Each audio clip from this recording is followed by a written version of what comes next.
del Movimiento Republicano Estatal ha organizado en este mes de abril 4 charlas de debate sobre diferentes temas.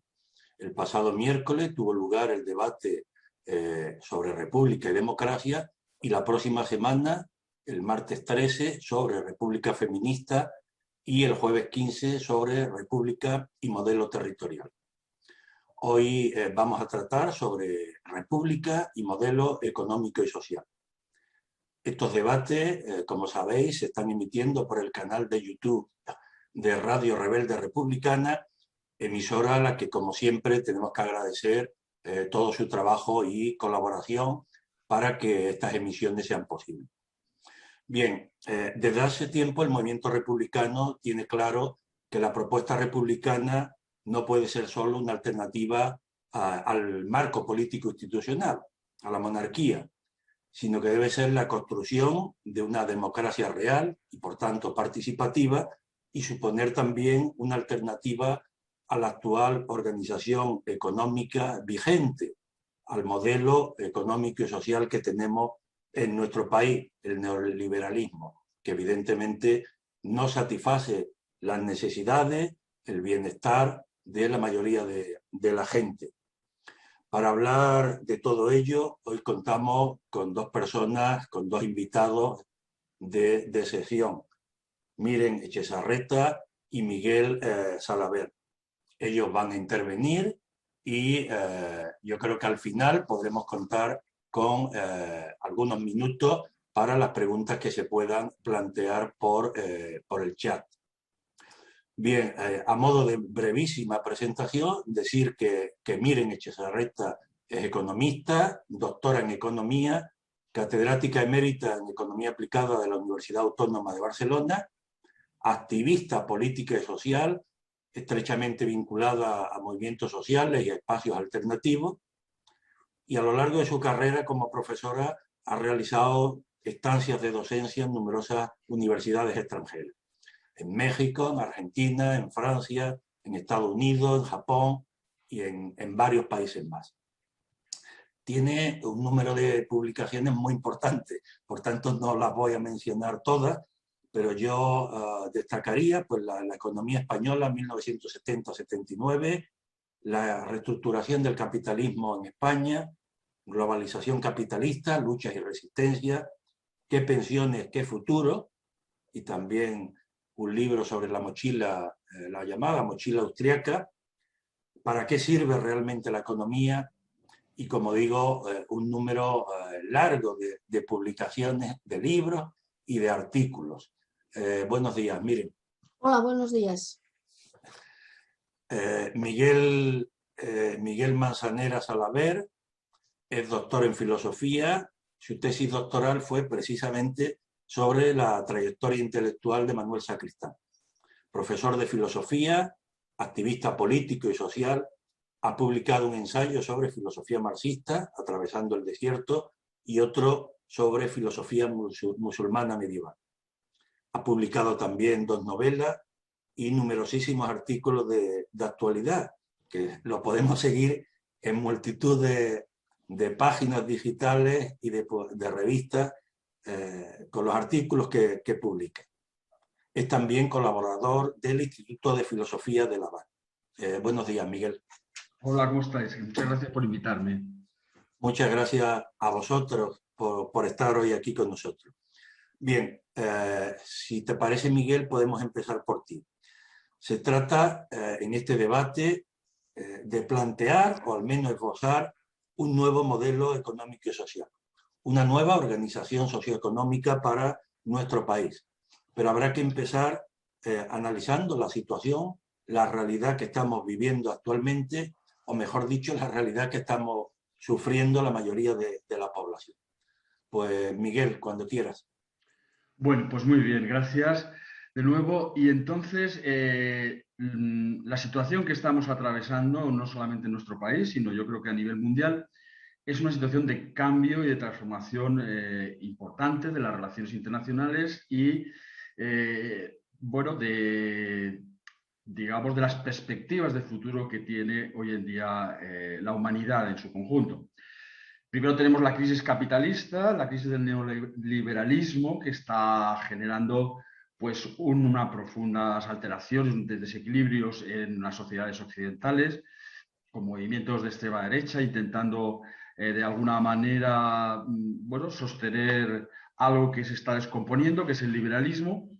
Y esta crisis es una crisis que está perfectamente descrita en el análisis marxista que hace el Capital, ¿no? de Marx y Engels, acerca de las dificultades que tiene el sistema capitalista para mantener un desarrollo a largo plazo, porque tiene ciclos y tiene depresiones que generan bueno, pues estas profundas crisis históricas que el siglo pasado pues fue la depresión del 29, las guerras mundiales, en fin, esta historia que ya conocemos y que vemos que se repite. Es decir, el Capital, la teoría marxista, quedó un poco desautorizada a finales del siglo XX porque la URSS se hundió, la Unión Soviética se hundió y entonces parecía que no servía para nada o que no tenía las alternativas que se necesitaban al sistema liberal. Pero hemos visto cómo el sistema liberal ha vuelto a entrar en crisis y entonces se han confirmado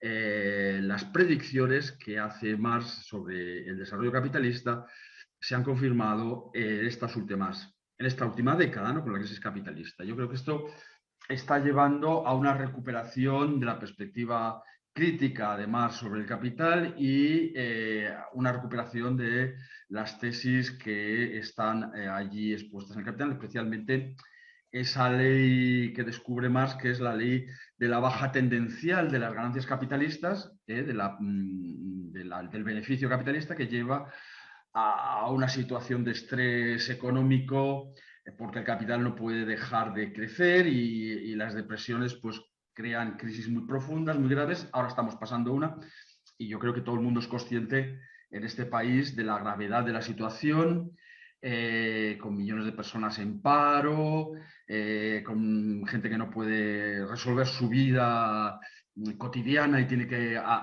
buscar ayuda en redes de solidaridad, en Cáritas, en Cruz Roja, en distintas asociaciones de personas solidarias que ayudan a los más necesitados, ¿no?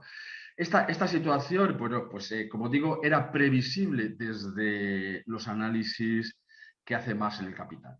Y no solamente es en nuestro país, sabemos que es una situación generalizada en Europa, en América, y hay una excepción que es China, la República Popular China, que justamente está dirigida desde una teoría social y una organización política basada en los criterios de Marx, en los criterios del capital. Por lo tanto, estamos en un segundo momento, una segunda crisis, hay un segundo aspecto de la crisis, que es la pérdida de hegemonía de Occidente, de lo que ha sido la potencia o las potencias hegemónicas hasta nuestros días, que ha sido Europa con el colonialismo y el imperialismo y posteriormente sus herederos americanos y en otras partes como en Australia. Esta hegemonía que ha durado pues 200, 300, 500 años, según como la queramos considerar, está entrando en decadencia, está entrando en una situación de pérdida de dominación, porque están emergiendo nuevas potencias, nuevas formas económicas, incluso que están superando, están desbancando a la economía liberal capitalista. Además, podemos recordar que después de la posguerra mundial del siglo pasado se estableció también el estado del bienestar con el modelo del norte de Europa, con el modelo keynesiano, que consiguió un desarrollo capitalista bastante equilibrado, que fue gracias a la intervención del Estado en la economía. Esto se desmontó con el neoliberalismo, con la política de Reagan y Thatcher, y entonces de nuevo se demuestra que el liberalismo y la teoría del mercado fallan completamente a la hora de crear una economía sostenible y sustentada y capaz de desarrollarse continuamente sin estas graves crisis que estamos atravesando. Y recordemos también que las crisis traen situaciones bélicas, guerras espantosas y movimientos de extrema derecha que quieren volver a un pasado imposible de recuperar, evidentemente. Por lo tanto, la segunda gran rasgo o característica del momento actual es esa emergencia del bloque asiático, en definitiva, de un modelo económico diferente basado en la intervención pública en la economía y basados en unos criterios diferentes, es decir, la sujeción, por ejemplo, del capital financiero a las decisiones políticas, la propiedad colectiva de la tierra, luego hablaré más de ello, porque me parece un elemento fundamental para evitar la especulación sobre el suelo, que esa ha sido gravísima en nuestro país. Y hay un tercer elemento muy importante, que es la crisis ecológica. El capitalismo se demuestra como un sistema económico, como un modo de producción que destruye la naturaleza, que destruye el medio ambiente, que destruye la biosfera en definitiva. Es decir, la agresión que se está produciendo a la biosfera por este sistema económico dirigido por empresas que lo único que buscan son su lucro y no tienen en cuenta valores fundamentales como la salud o como la vida bueno, y por supuesto la dignidad de la persona, etcétera, pues este sistema económico está destruyendo las posibilidades mismas de la vida futura de la humanidad, incluso de la vida futura como tal, sin adjetivos, porque la destrucción de la biosfera es algo que ya es posible, por supuesto por el tema de las armas de destrucción masiva que hay hoy en día puestas en marcha y que además en estos días precisamente se está hablando de un incremento, de una intensificación de los conflictos internacionales, especialmente entre la Federación Rusa y la OTAN, y la presión que se está ejerciendo en el tema de Ucrania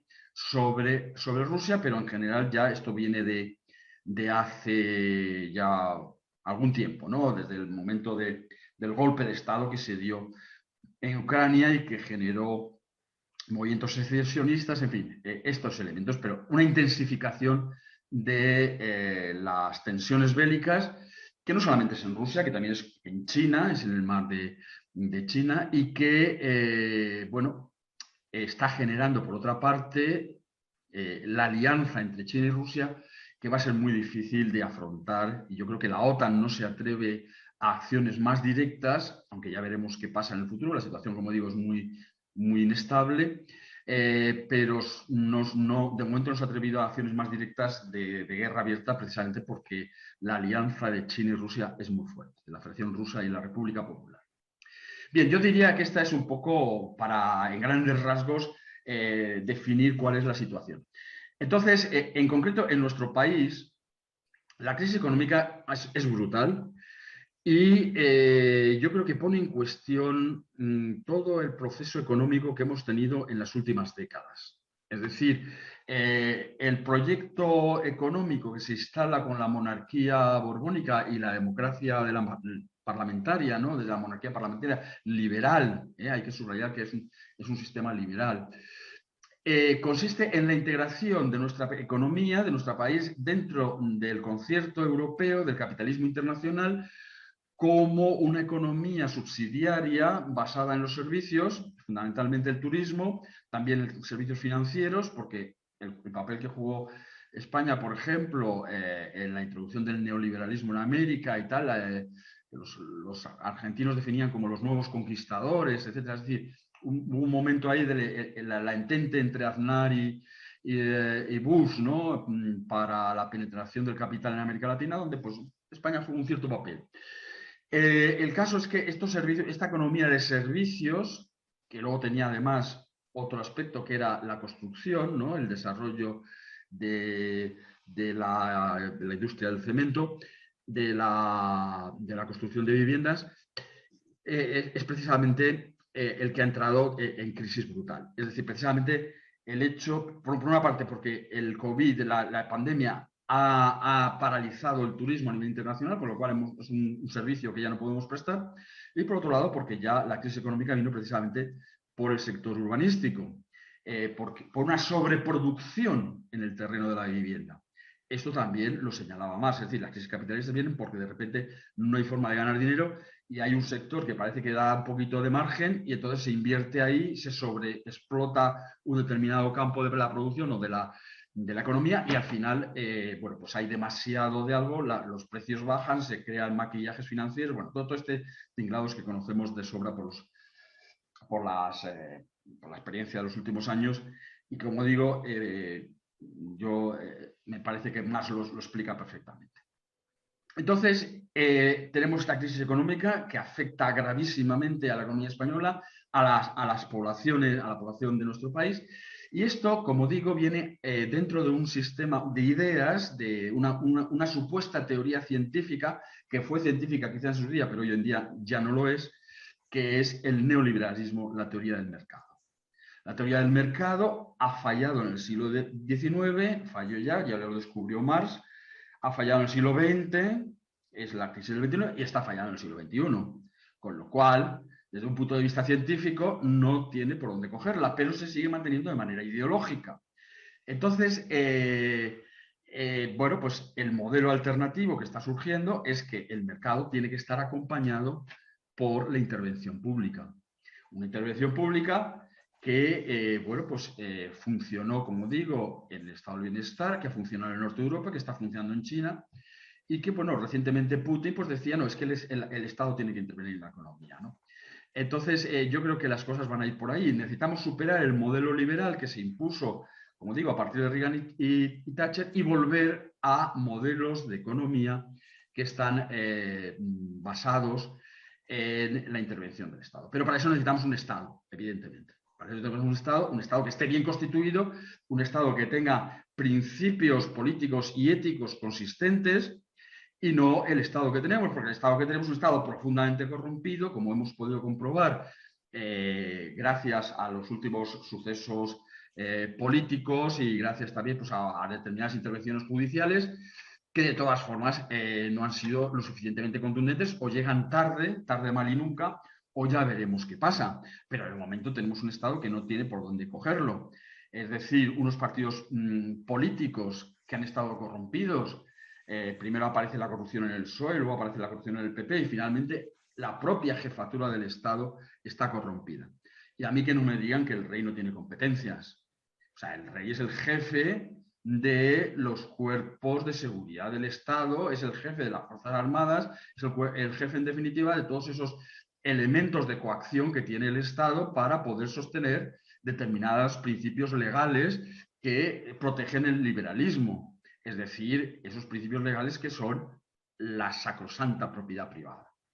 Y entonces, este Estado, que se ha caracterizado por la corrupción, que se ha caracterizado por el liberalismo, es un Estado que se ha dedicado a privatizar sistemáticamente la economía española desde hace mucho tiempo. A privatizarlo de una forma legal, a través de leyes, acordémonos aquellas leyes de Felipe González hace ya 40 años, ¿no? Que generaron tantas movilizaciones en nuestro país, privatizaciones de empresas públicas, porque el franquismo, al fin y al cabo, era un Estado fuerte que de alguna manera imitaba a los estados europeos que habían introducido esa política del bienestar, esa intervención del Estado en la economía. Pero como el liberalismo triunfa a partir de los años 70, pues se desmonta todo eso y se entra en la privatización.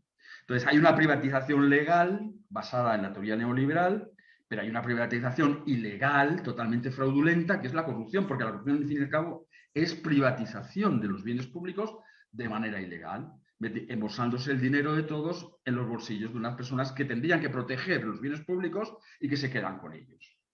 Entonces, estas son las condiciones que hacen que no podamos pensar que la monarquía española va a poder superar esta crisis de una manera progresista, de una manera que favorezca los derechos humanos universales. Los derechos humanos son universales. Esto la gente de la derecha no lo entiende, porque cree que los derechos humanos son los suyos, pero no entiende que los derechos humanos son de todos. Entonces, este es el problema importante. ¿Es posible regenerar un Estado como la monarquía parlamentaria borbónica? Si nos vamos a la historia, veremos que los Borbones, la dinastía borbónica, ha sido continuamente una dinastía corrupta. Es decir, la corrupción no es Juan Carlos I, es Juan Carlos I, es Alfonso XIII, es Alfonso XII, es María Cristina, es Isabel II, es una historia de corrupción, es decir, de privatización ilegal de bienes públicos. Y esto es lo que está totalmente en contra de las tendencias fundamentales de la economía actual progresista, que está surgiendo, como digo, en contra del neoliberalismo y que el neoliberalismo intenta combatir a través de la guerra. Por lo tanto, si nosotros queremos tener un programa político para el futuro de nuestro país, tiene que ser una regeneración del Estado. Esa regeneración, en mi opinión, tiene que ser republicana. ¿Por qué? Porque el concepto de república fundamental es que la ética y la política tienen que ir de la mano. No podemos concebir una política justa a partir de personas corrompidas moralmente con falta de ética. Este es el concepto republicano, para mí fundamental. Está ya dibujado por las repúblicas griegas en la época clásica, que es el origen de la razón, del pensamiento racional de nuestra cultura, de nuestra civilización. Desde ese primer momento, del momento racional, del origen de la razón, hay una república democrática, una república donde el pueblo participa en la definición de las decisiones políticas y, bueno, pues se tiene a los bienes públicos, se les tiene un respeto y una consideración fundamental, porque la ética se basa precisamente en el respeto de lo público, del bien común, que en definitiva el bien común es concebido como parte o elemento del bien privado también. El bien privado y el bien común no se tienen que oponer, sino que se tienen que conjugar de manera que haga posible una sociedad coherente y cooperativa y solidaria. Entonces, la apuesta por la República tiene que ser la apuesta por un Estado que interviene en la economía y que hace posible un equilibrio entre los distintos sujetos y actores de la vida social. Desde el punto de vista de Extremadura, que es una región donde la sensibilidad ambiental es muy alta, donde tenemos luchas de carácter ecologista importantes desde hace tiempo, tradicionalmente, ¿no? Quizás porque no ha sido industrializada. En su momento, Extremadura quedó al margen de la industrialización por aquello de que tenemos una frontera con Portugal que nos ha partido en dos, y entonces estamos aquí un poco como en un cuello en el culo del mundo, ¿no? Entonces, es una región un poco partida, cerrada, deprimida, pero esto ha hecho que la naturaleza, el medio ambiente se mantenga con unos niveles de salud y de bienestar y de ecología bastante importantes, y hay una sensibilidad muy importante en el tema ecológico. Entonces, desde hace tiempo, bueno, pues venimos discutiendo los distintos problemas que nos plantea el capitalismo y el centralismo del Estado español, ¿no? que tiene a Extremadura así, pues, como una región subordinada, ¿no? La Extremadura saqueada, que es lo que los intelectuales extremeños han elaborado críticamente sobre nuestra situación, ¿no? Y de alguna manera pensamos que la protección de los bienes públicos, la protección de la ecología, de una economía sostenible en equilibrio con el medio ambiente, requiere en las actuales circunstancias históricas que el suelo, la propiedad de la tierra sea colectiva, que sea una propiedad de la Junta de Extremadura, en el sentido de que esta propiedad colectiva nos puede proteger, nos puede defender de las agresiones enormes que las empresas capitalistas hacen contra la tierra para apropiarse de sus riquezas. En este caso, pues, por ejemplo, una agricultura ecológica que pueda combatir la presión de las grandes transnacionales sobre los campesinos, que están obligados a hacer una agricultura dependiente de los intereses de las empresas de la alimentación, de la agroindustria.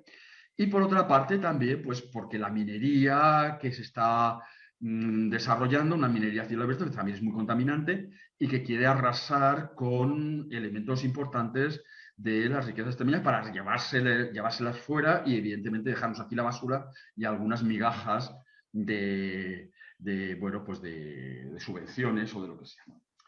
En fin, yo no quiero extenderme mucho más porque ya he consumido mi tiempo, y esta es la idea que os traigo hoy para debatir.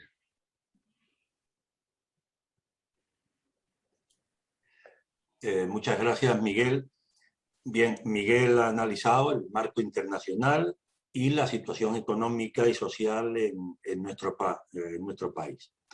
Se trata ahora de plantear qué organización económica, qué modelo económico y social habría que construir para ponerlo al servicio del bienestar de la mayoría de la gente, no como ahora, que está al servicio, como bien ha descrito Miguel, de una minoría.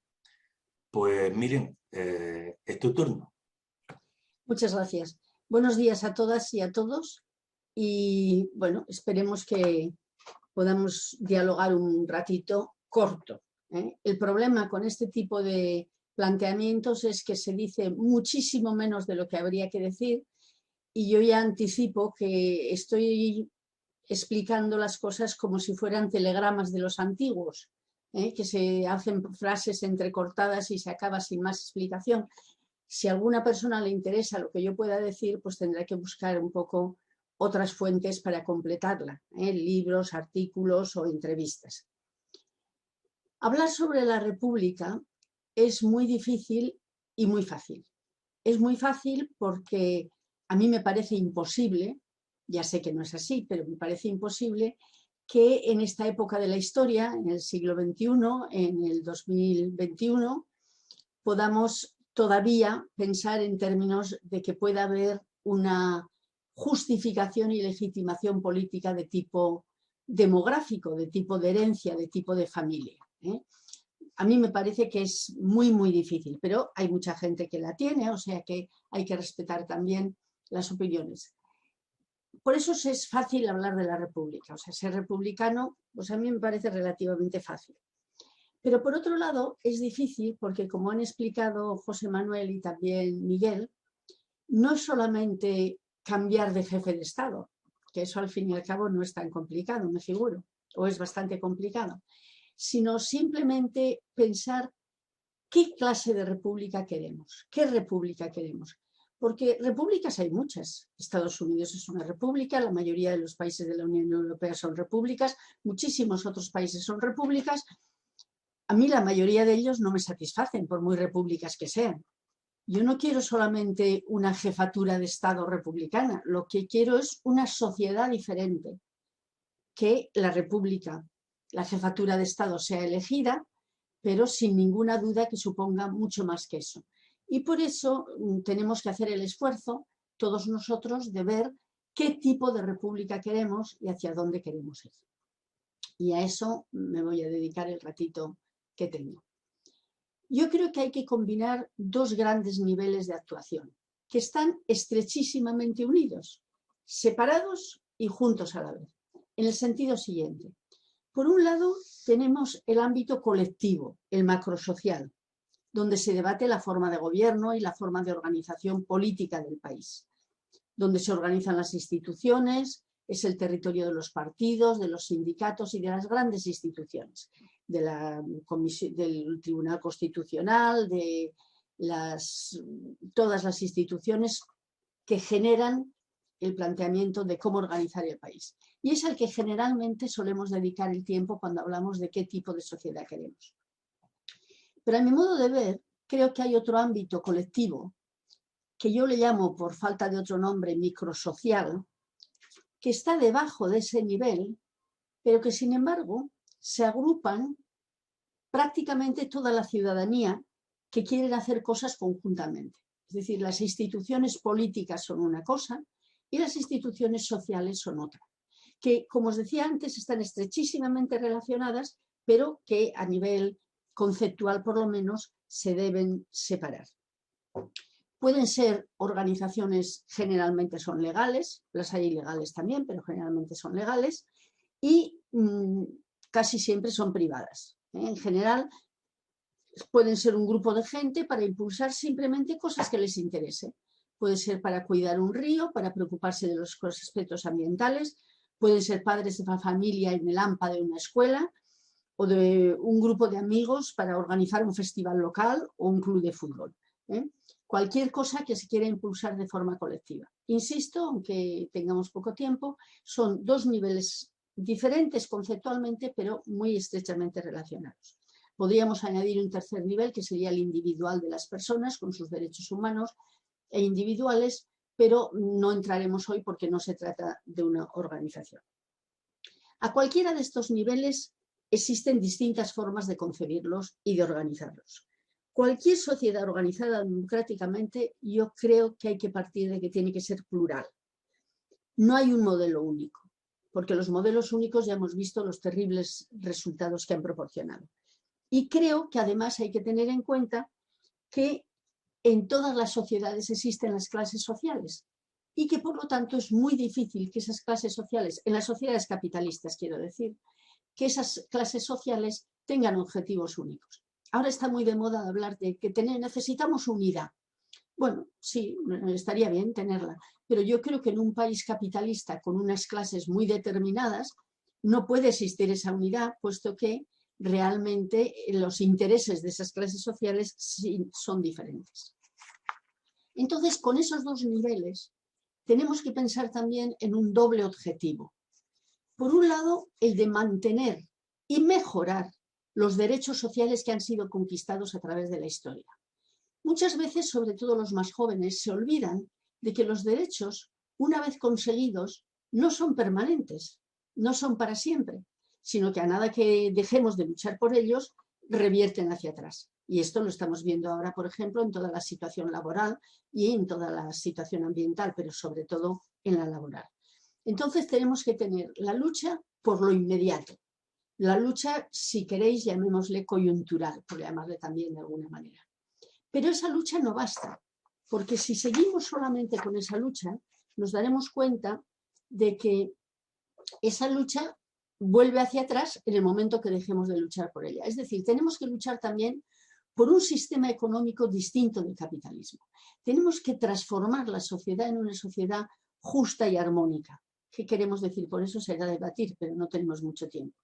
Por lo tanto, tenemos que marcar estos dos niveles. Y yo me propongo dar algunos brochazos muy insatisfactorios, puesto que son muy poco detallados, sobre los dos ámbitos a los que me estoy refiriendo. Para el ámbito de organización del gobierno, de la política de un país, para la organización de las grandes normas colectivas, yo me planteo un poco si pudiéramos pensar en términos de lo que llamo un modelo autocentrado. ¿Qué quiero decir con esto? Bueno, voy a hablar sobre todo de aspectos económicos, zapatero a tus zapatos. Yo sé muy poco de todo, pero sobre todo, si de algo sé un poquito, es de economía. Y no tengo tiempo para desarrollar ni siquiera lo que quiero decir, así que menos entraré en otros ámbitos. Entonces, este modelo autocentrado, tenemos que partir de una realidad, que es la que han comentado tanto José Manuel como Miguel. Es decir, el capitalismo es un modelo fracasado, claramente fracasado. Tenemos que empezar a hablar de esto, porque parece que el bueno es el capitalismo y todo lo demás es un fracaso. Yo creo que en lo social, el capitalismo mundial, hay justamente 1.500 millones de personas de los 7.000 millones que constituimos la población mundial que vivimos decentemente. Y el resto hay tipúduras, así de claro. Entonces, es un modelo socialmente fracasado. No digamos cómo está de fracasado en lo ecológico, que nos está cambiando, nos estamos destruyendo el medio ambiente al nivel que ya se pone en duda casi el mantenimiento de la humanidad. Y en lo democrático está clarísimo que no somos las personas las que tomamos las decisiones, sino eso que llaman mercados, que son quienes deciden. El ejemplo de las farmacéuticas en este momento es clarísimo, ¿no? Resulta que hay 4, 5, 6 farmacéuticas que tienen el mundo secuestrado. Es decir, lo que ellas hagan, tendrán capacidad o no tendrán capacidad para producir, pero se han comprometido y además tienen unas patentes que no dejan que otros produzcan, etcétera, etcétera. Ni los más poderosos gobiernos del mundo están pudiendo contra esto. Es decir, que hablar de democracia en este contexto parece una ironía bastante ridícula. Entonces, solo si cambiamos este sistema podremos llegar a algo más satisfactorio para la ciudadanía. Yo muy modestamente me permito pensar que ya he dicho que las soluciones son plurales y cada economista tiene una solución y algunos economistas dos. Entonces, yo hago una propuesta por si puede servir en una dirección. Yo creo que hay que buscar un modelo que rompa con el eje global central del crecimiento actual. Es decir, darle la vuelta, invertir completamente el eje central del modelo de crecimiento del capitalismo neoliberal a otro autocentrado. ¿Qué quiere decir esto? Que en lugar de hablar de competitividad, en lugar de hablar de globalidad, en lugar de hablar de internacionalismo, lo que tenemos que hablar es del bienestar de toda la población en primer lugar. Y eso a través del empleo y de los ingresos de la población y la demanda interna como eje central de la actividad económica. Es decir, ¿qué es ahora el eje central? Tenemos que ser competitivos a nivel global a través de las exportaciones, de la lucha de la competencia en el interior, y de ahí se desparramará el empleo y ya veremos a dónde llegamos, ¿no? Tendremos que llegar al bienestar, entre comillas. No, a mí me parece que eso es lo que hay que cambiar. Ese es el eje central de transformación. Y el eje central de transformación tiene que ser decir, pongamos el bienestar de la gente. Lo que los feministas dicen, pongamos la vida en el centro, pues es algo muy parecido, ¿no? Son cosas complementarias. Y decir, no, pongamos el bienestar de la gente. Y en una economía capitalista, porque no he hablado de un sistema alternativo completo, no estoy hablando de eso porque desgraciadamente, en mi opinión, queda bastante lejos, sino decir, dentro de lo que podemos hacer en este momento, por lo menos tendríamos que intentar revertir esto, cambiar este eje central que en las economías capitalistas solo se puede cambiar a través de una cosa fundamental que es el empleo. La gente trabajadora, que somos la inmensa mayoría, obtenemos los ingresos que necesitamos a través del trabajo, a través del empleo. Y entonces una economía transformadora tendría que ser una economía que sitúa el empleo, y no digo el trabajo, el empleo como eje central. Y para los que no llegue el empleo, entonces tiene que haber otros medios de proporcionarles unos ingresos que les permitan una vida digna. Y ese empleo y esa demanda que se generará por los ingresos de toda la población son los que tienen que tirar el carro de la actividad económica en vez de tirar del carro de la actividad económica como ahora las exportaciones o el turismo. Entonces es esa reversión fundamental. No voy a poder entrar mucho en ello, pero creo que el empleo y la demanda interna tiene que ser el eje principal que tire de la actividad económica y no la incompetitividad y la inserción global. Nosotros no podemos convertirnos en Alemania por muchos esfuerzos que hagan con los fondos europeos que se esperan ahora. Ni Alemania sigue a su marcha además. Entonces, alcanzar a Alemania a mí me parece que es en ese sentido imposible. Busquemos una manera de vivir bien todos sin necesidad de tener que ir, en un término ciclista, chupando rueda del ciclista que lleva la cabeza como son los países más avanzados. Yo creo que tiene que ser una inserción global porque tiene que existir. Quiero precisar desde el principio que no estoy pensando en términos de autarquía, que en este país ya hemos sufrido mucho con la autarquía, sino que lo que tenemos que hacer es dirigir la economía desde dentro. No dejar que la economía sea el subproducto de lo que sale de la competitividad, que no podremos lograr. Tiene que ser una inserción regulada y controlada. Un modelo autocentrado con liberalización externa regulada en el que se integren las relaciones económicas exteriores. O sea, en este momento todo es apuntarse al carro del primero y ver si llegamos a lo que sobre de allí. No, tenemos que partir de decir, nosotros estamos aquí, no en un sistema autárquico, pero sí en un sistema en que lo que más nos preocupa es el bienestar de nuestra población. Con un diseño económico y productivo estratégico, siempre centrado en su efecto en el empleo y en el bienestar de la población. Y fundamentalmente, y ahora recojo mucho de lo que ha dicho Miguel, con un Estado y un sector público muy distinto, democrático, en el que la gente participe de verdad. Porque a mí lo que me da mucho miedo de que tenemos, yo estoy de acuerdo además, hablamos mucho de que instituciones públicas, una banca pública, un sector público de vivienda, unas empresas públicas, sí, a mí me parece bien. Pero si no cambiamos el contexto en el que nos movemos, eso sirve de muy poco. Por ejemplo, el único banco público que tenemos en este país es el Banco de España. En lo que queda del Banco de España, porque con el Banco Central Europeo también hemos ido perdiendo esto. Pero es que lo curioso es que, a mi juicio por lo menos, no me asusta decir que es una de las instituciones más reaccionarias que existen. No hay más que leer los informes del Banco de España. Entonces, solo lo público, sin cambiar muy a fondo la participación en el Estado de la población y de la ciudadanía activa, eso no nos conducirá a un sistema diferente. Y necesitamos un sector público muy potente y muy distinto, con contratos sociales efectivos, con una planificación. Tampoco nos tenemos que asustar de esa palabra, todas las empresas planifican y cuanto más eficientes son más, con una planificación social amplia y eficiente donde el bienestar colectivo y los ámbitos públicos tengan la prioridad.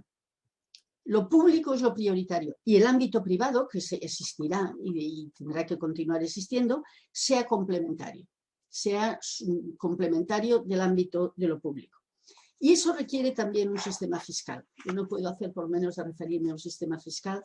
El tema de los impuestos, eso de que rebajar impuestos es de izquierdas, habría que discutirlo muy ampliamente. Lo que importa son los derechos sociales que requerimos y en función de eso habrá que buscar cómo se financian y cómo se financian con la riqueza social total, con aquello de que más paguen los que más tienen.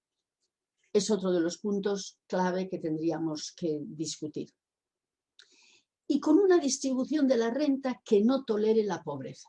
Es un insulto a la inteligencia y al sentido social el que podamos hablar de que en España la población pobre es hoy 18% o más, y además creciendo. Yo creo que no se puede tolerar la pobreza en un país que es rico, que tiene una capacidad de producción que nosotros, como tenemos nosotros, y nos tiene que permitir una vida digna, bien a través del empleo, como acabo de decir, o a que se proporcione una renta que permita una vida digna a la gente que no puede tener un empleo, porque sabemos perfectamente que cada vez es más difícil tener un empleo. Hay jóvenes de hoy que no consiguen un primer trabajo y que seguramente y desgraciadamente no van a poder trabajar en su vida. Por lo tanto, es muy importante el estado del bienestar. Hay que eliminar del estado del bienestar esa visión peyorativa de caridad que tiene. El estado del bienestar es un eje fundamental de la distribución de la renta y de la distribución del bienestar de la población. Y con una atención muy particular a los municipios y a las comunidades, como instituciones de base próximas a la vida social, estimulando toda la participación ciudadana, que no tiene que ser solamente como estamos acostumbrados ahora, estrictamente en términos de partidos o de sindicatos o de instituciones, sino que tiene que ser una participación social que seguro que la podemos inventar a muchos niveles, organizando el refuerzo de la capacidad de decisión de la gente a todos los niveles, no votando solamente cada 4 años. Esto requerirá, estoy hablando en términos telegráficos, modelos de consumo distintos, bienes básicos necesarios para producir un consumo social. Es decir, hay muchas cosas que se pueden resolver con consumo social y podría organizarse perfectamente, que incluso en algunos ambientes el capitalismo los ha organizado, como viviendas en las que una serie de servicios sean sociales. En Dinamarca, por ejemplo, todos los bloques de pisos tienen unas lavadoras abajo. Y bueno, eso ya sé que es ridículo lo que estoy diciendo como ejemplo, pero habla perfectamente de que se pueden organizar servicios sociales sin necesidad de que todo sea individual.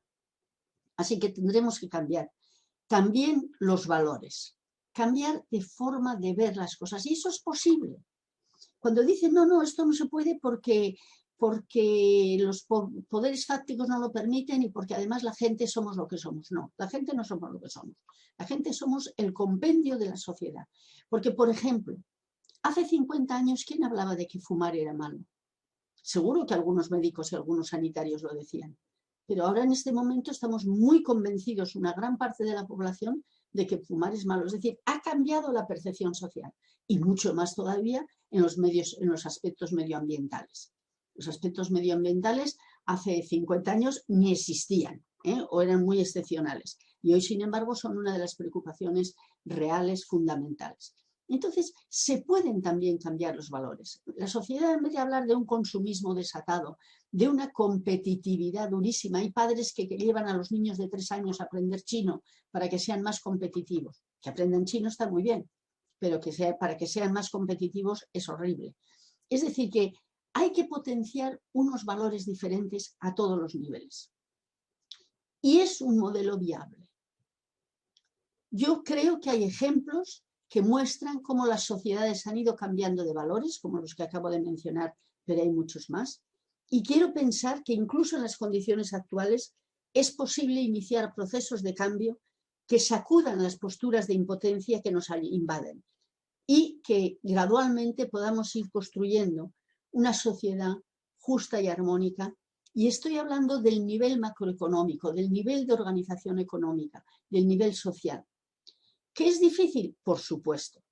Pero creo que utopía por utopía todavía me parece más realista considerar que se puede cambiar el modelo globalizador neoliberal que creer que con el modelo actual se va a lograr el bienestar de la mayoría de la población.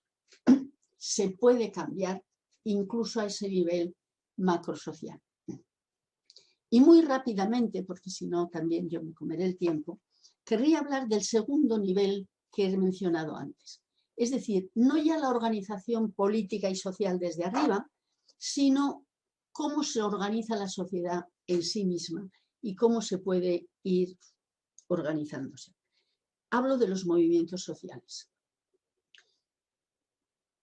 Desde hace bastantes años, mucha gente, hasta en las encuestas aparece, está muy desencantada de la política. La desafección de la política le llaman los expertos. La sensación de que los partidos no buscan el bienestar social, sino solo sus propios y estrechos intereses, que son todos iguales, que no sirve de nada el favorecer unos a otros, que hay tanta corrupción y que de lo único que se pretende del pueblo es que haya una votación cada 4 años para votar delegados. Y la gente tiene un poco la sensación de impotencia de que no hay nada que hacer. Porque además, la verdad es que muchos de los deseos que la gente manifiesta por distintos cauces no se llevan a cabo.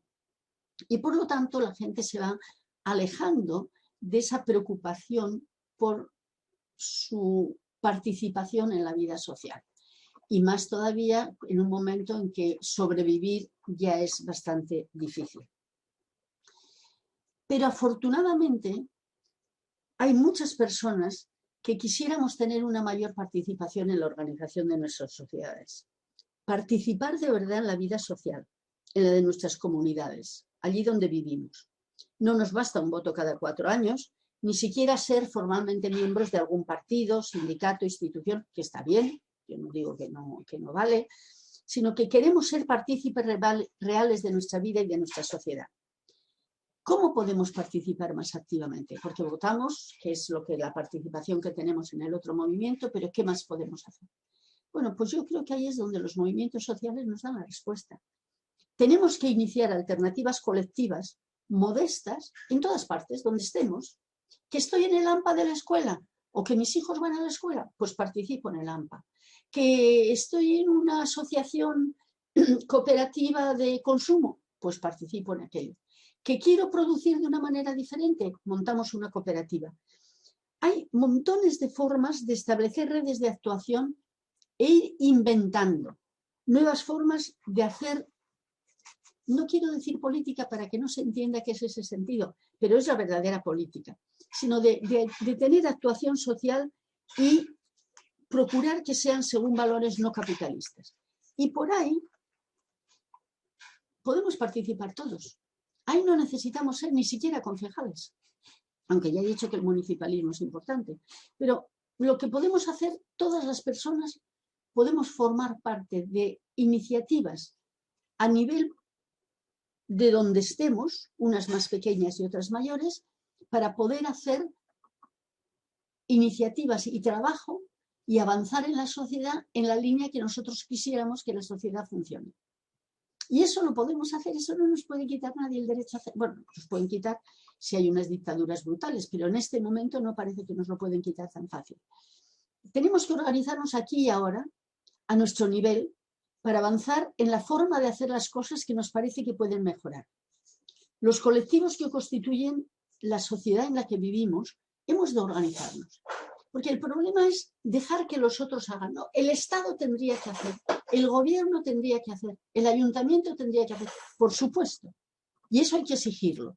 En ningún momento estoy diciendo que no exijamos esa vida, esas actuaciones a las organizaciones políticas oficiales, digamos. Pero nosotros no podemos estar pasivos esperando a ver qué pasa. A mí me ha dado mucha pena, por ejemplo, ver algunas luchas laborales interesantísimas que para pedir que se mantengan los empleos, en vez de decir, bueno, pues nos quedamos nosotros con la empresa, resulta que lo que piden es que el Estado les busque otro empleado, que el Estado les busque otro patrono. Bueno, pues no, si nosotros nos vemos en una necesidad de ese estilo, que no es sencilla ni es fácil, pues participemos nosotros directamente en la solución. Es decir, tomemos el toro por los cuernos a nuestro nivel, no esperemos que nos lo den desde arriba. Pero tienen que ser iniciativas que quieran transformar la sociedad, que busquen la justicia, la igualdad, la participación de la ciudadanía y no la caridad. Está siendo muy emocionante y precioso las montísimas solidaridades que están apareciendo ahora con la pandemia entre vecinos, entre amigos, entre gente que quiere ayudar. Esto es muy bello, pero no es suficiente para organizar bien una sociedad. Una sociedad no puede estar organizada sobre la base de la sociedad, tiene que estar organizada sobre la base de unos valores mucho más importantes y generales. Y si hacemos esto a nuestro nivel, será mucho más fácil organizar bajo esos principios el conjunto de la sociedad. Por eso decía que están muy interrelacionados. Si abajo tenemos una población absolutamente acostumbrada a participar y a buscar la manera de hacer las cosas de acuerdo con sus deseos de justicia y de armonía, exigirán mucho más fácil al nivel anterior que he señalado para el modelo autocentrado. Para mí son estos grupos a nivel de base los brotes verdes que pueden hacer cambiar la sociedad. Desde arriba es difícil, ojalá se pudiera, no tengo duda. Ya sé que se pone en discusión un tema tremendo, que es el tema de la importancia de la revolución y de la toma del poder, pero por supuesto no es mi intención discutirlo en este tiempo. Pero sí quiero señalar que los grupos autoorganizados con objetivos sociales vienen desde muy lejos. Podríamos remontarnos casi a los comuneros de Castilla de 1520 y 21, aunque ellos pedían que el Estado hiciera cosas, pero también a este nivel se organizaban para hacer las cosas. Y no tendríamos la sociedad que tenemos si no hubiera estos grupos organizados. Grupos pequeños con objetivos específicos. Y estos se han desarrollado mucho desde 1968, no es de mayo del 2011. En mayo de 2011 reaparecieron públicamente con una gran satisfacción por una parte de la ciudadanía. Pero todos ellos son colectivos que quieren hacer alguna cosa para mejorar el contexto o la sociedad en la que viven, sin necesidad de constituir formas institucionalizadas. Todos estos esfuerzos juntos, coordinados, podrán realizar esa doble labor que decía, trabajar por su propia realidad, intentando aproximarla de acuerdo a sus deseos, y al hacerlo constituirse en fuerzas sociales con las fuerzas suficientes para obligar al poder general a desarrollar las formas de sociedad que faciliten construir comunidades justas, armoniosas y felices para toda la ciudadanía. Es lo que les decía antes, no se puede tolerar ni siquiera pequeños grupos de pobreza. Y gradualmente estos innumerables grupos activos con todas las facetas de la vida irán organizándose mejor. Para eso pueden ayudar las modernas tecnologías. Las modernas tecnologías a mí me parece que tienen bastantes cosas malas, pero pueden tener muchas cosas buenas. Y si establecen redes entre ellos que unan los esfuerzos, podemos inventar todos juntos nuevas formas de actuar. Yo tengo pena de ser mayor porque creo que a los jóvenes les espera una tarea apasionante, que es inventar nuevas formas de hacer política. Han sido muy útiles en su debido momento formas de hacer política tradicionales. También se inventaron con necesidades concretas. Los partidos políticos democráticos no son de hace 200 años, son de bastante más tarde. los sindicatos corresponden a la industrialización. Es decir, se han ido inventando formas sociales y yo tengo la esperanza de que con todo este revivir que existe ya actualmente, se puedan ir colaborando, se puedan ir uniendo, puedan hacer participar y cambiando las cosas. Lo estamos viendo. Ya están existiendo esos movimientos. Por ejemplo, los pensionistas están moviéndose de una manera fantástica para exigir lo que ellos quieren de la sociedad que tienen. Pero no solo los pensionistas, los ecologistas, los feministas.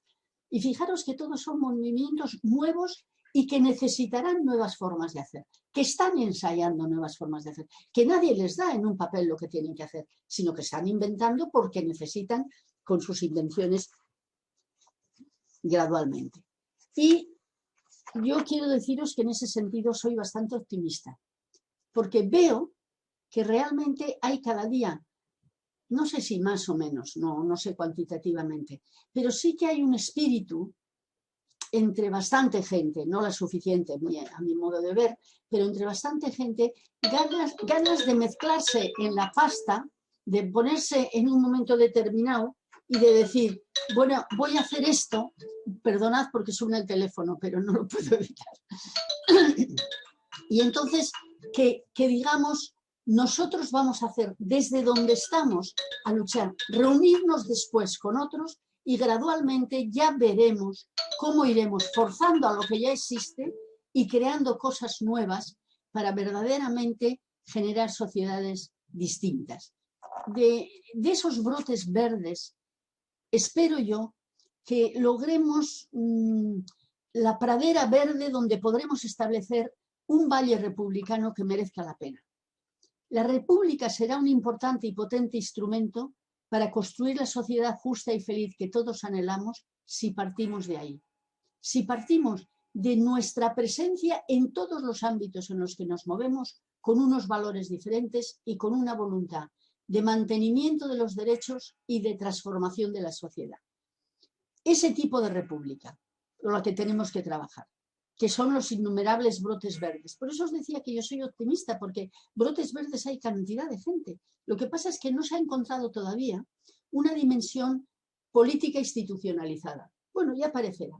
Yo creo que si esos movimientos sociales siguen avanzando, con la experiencia además que les da las instituciones que ya existen, no es que estoy diciendo que no valen totalmente, sino que hay que renovarlas, como está renovándose todo en la vida, creo que podríamos encontrar esa pradera verde que podemos establecer el valle republicano que merezca la pena. Y esto sí que podemos empezar a hacer. Gracias. Muchas gracias, Miren. Una muestra del interés que está despertando este debate, las intervenciones tanto de Miguel como de Miren, son las numerosas preguntas que nos están llegando tanto por el chat como por otros canales para que realicemos a los ponentes. Bien, tenemos muy pocos minutos ya para finalizar el debate. Vamos a intentar incluir algunas preguntas. Les pido a los ponentes que hagan un esfuerzo para, si es posible, brevedad en las respuestas y así podemos hacer varias preguntas.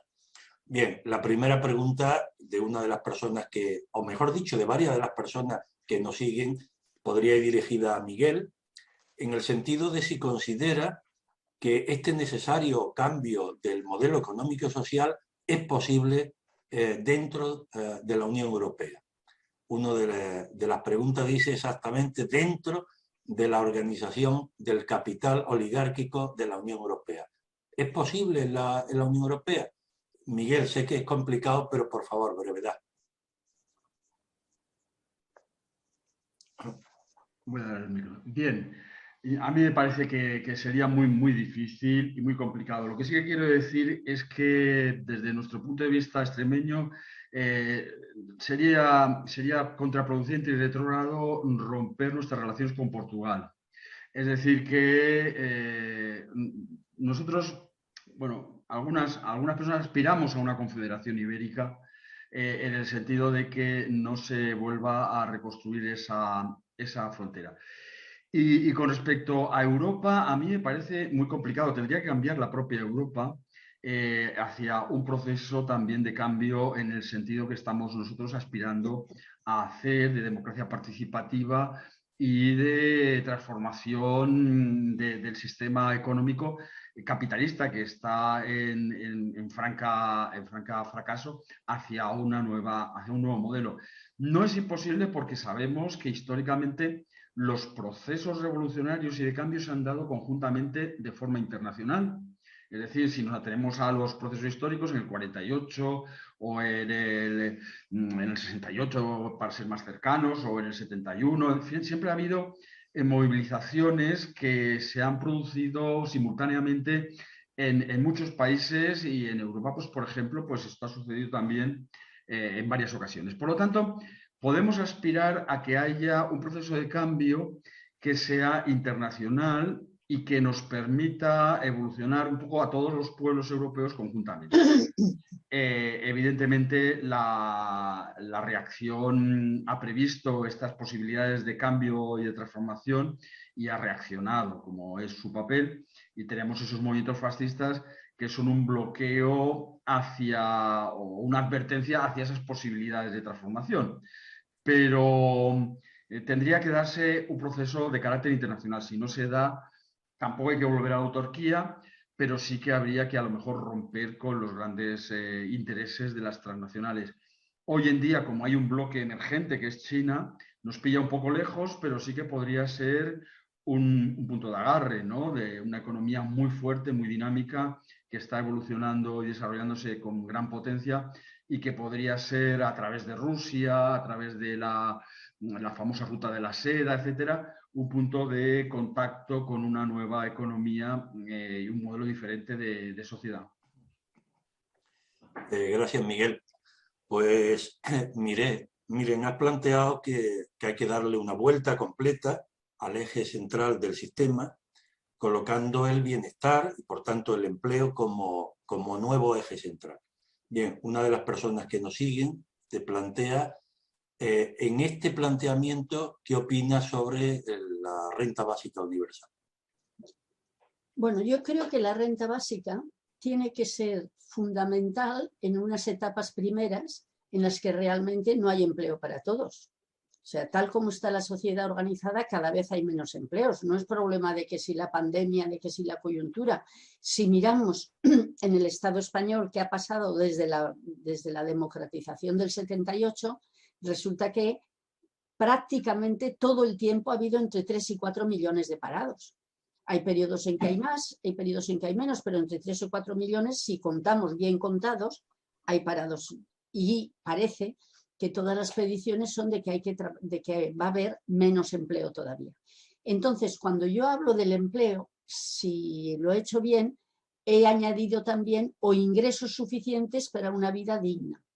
Y esos ingresos suficientes para una vida digna se pueden suministrar de distintas formas.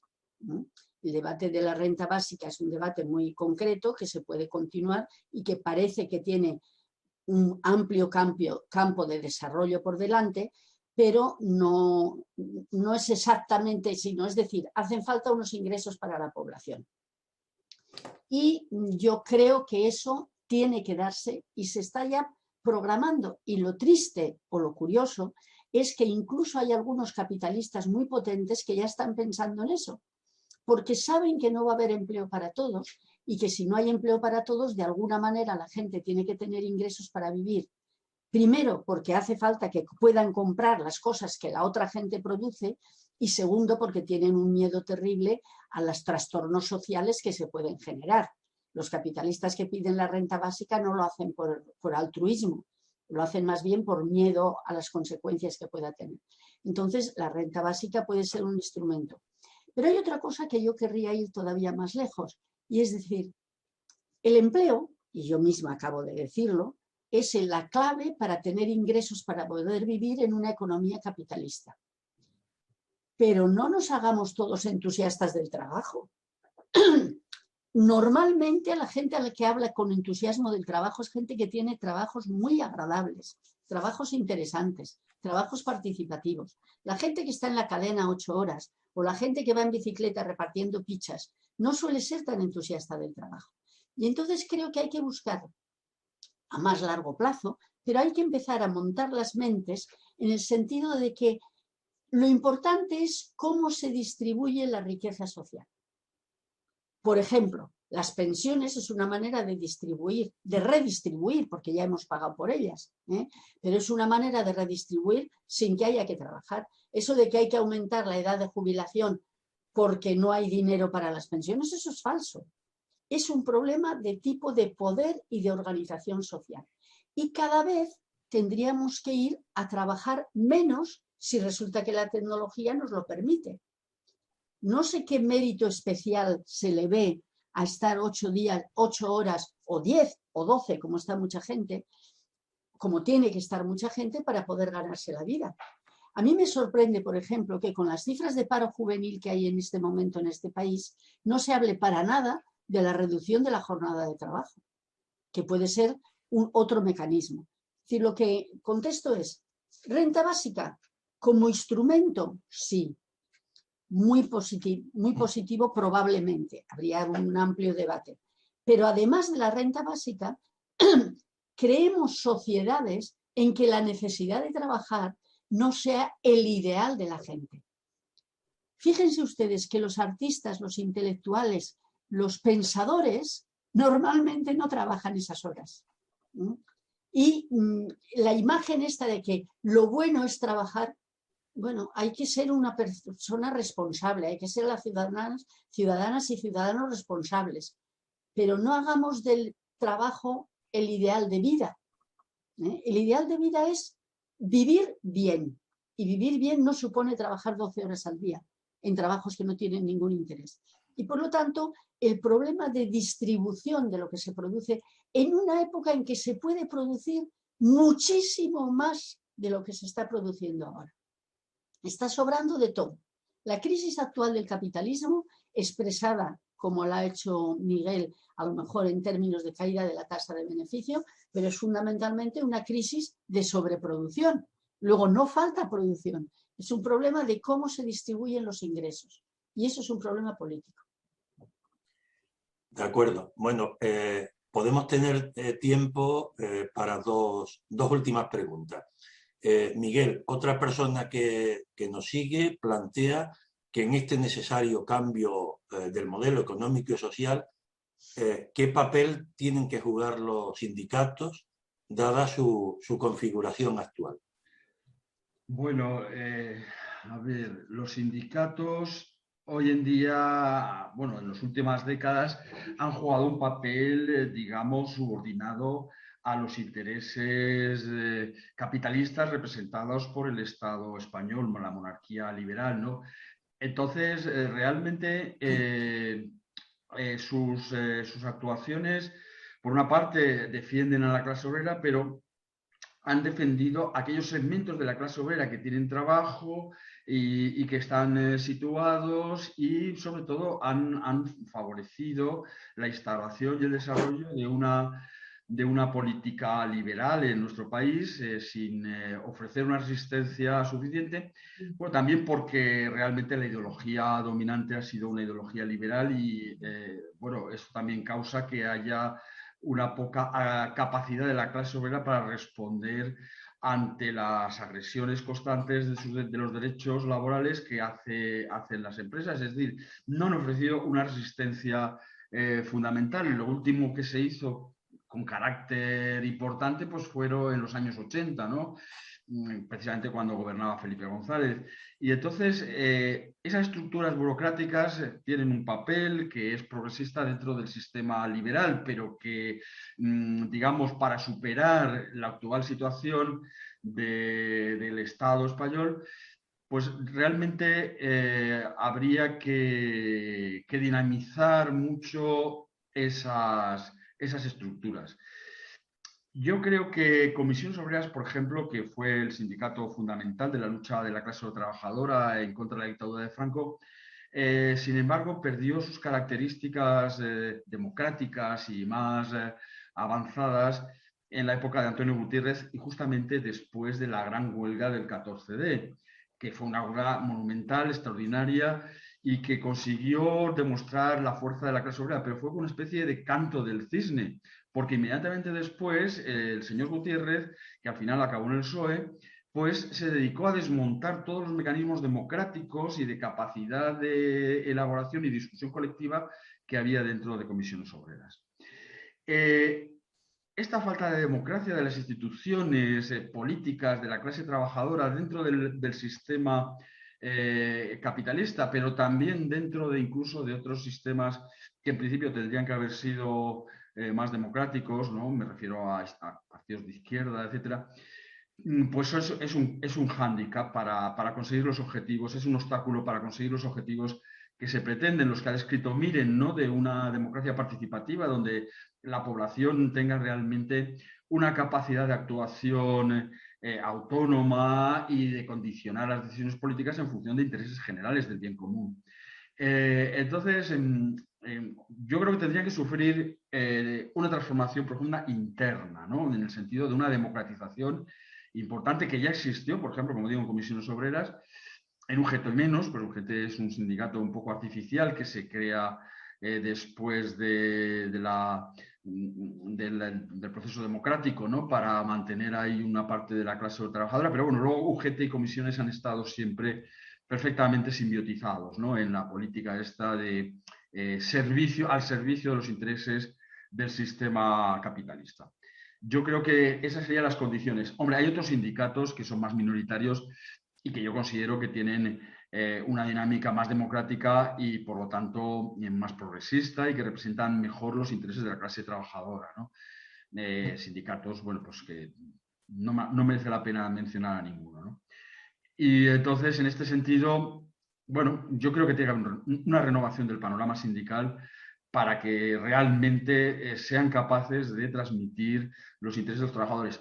Por otra parte, estoy convencido que son fundamentales. Los sindicatos son un elemento fundamental a la hora de establecer la justicia social y la redistribución democrática justa de la riqueza producida en el país. De acuerdo.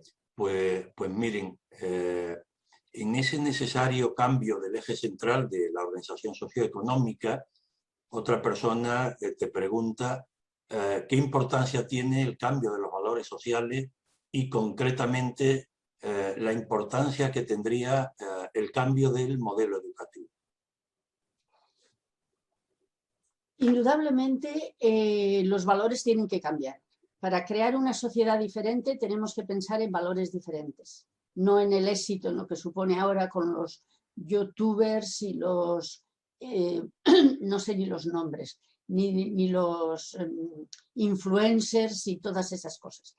La sociedad tiene que cambiar para buscar otros valores más genuinos.